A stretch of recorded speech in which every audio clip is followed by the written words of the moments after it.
Hey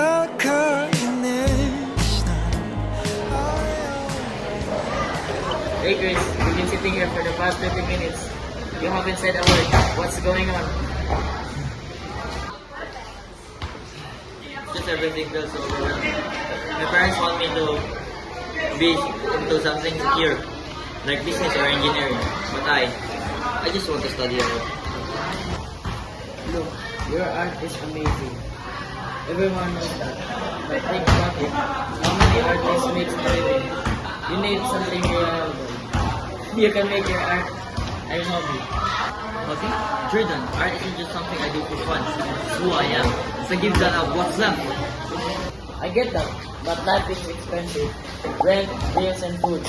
You can't exactly pay for those passion. Sorry to butt in, but I couldn't help but overhear your conversation.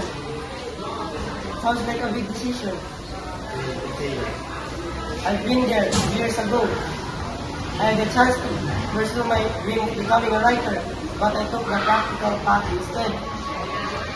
Got a stable job, a nice paycheck, but now I can't stop wondering what I could have been. You're? Yes. But fulfilled? Not really. Every day I wonder what might have happened if I taken that leap. And don't get me wrong, stability happens first, but I gave up a piece of my confidence. It's like you just follow my passion, no matter what. But exactly, I'm saying don't ignore it. You can find ways to balance practicality and passion, but don't let fear of failure keep you from reaching else.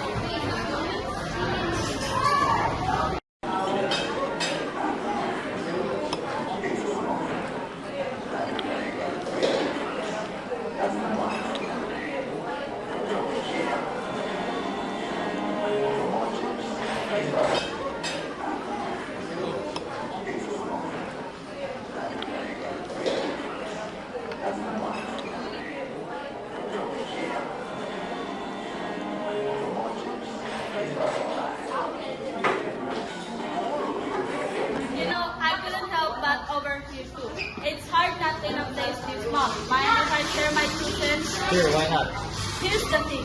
Life is a straight path. So it's more like a winding road with a lot of detours. No decision you make right now is final. What do you mean? I mean, if you choose one path and it doesn't work out, you can always pivot, change direction, try again. People act like one wrong step ruin everything, but that's not true. Life is full of second chance. So even if I pursue art and it doesn't work out, I'm not stuck?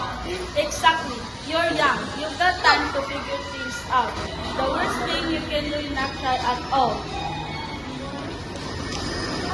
That's right. I wish someone had told me that back when I was making my choice. You know what? You're alright. I've been thinking about things like it's all or nothing. But it doesn't have to be. I think I should take a shot at art, at least for now. If it doesn't work out, I'll figure something else out.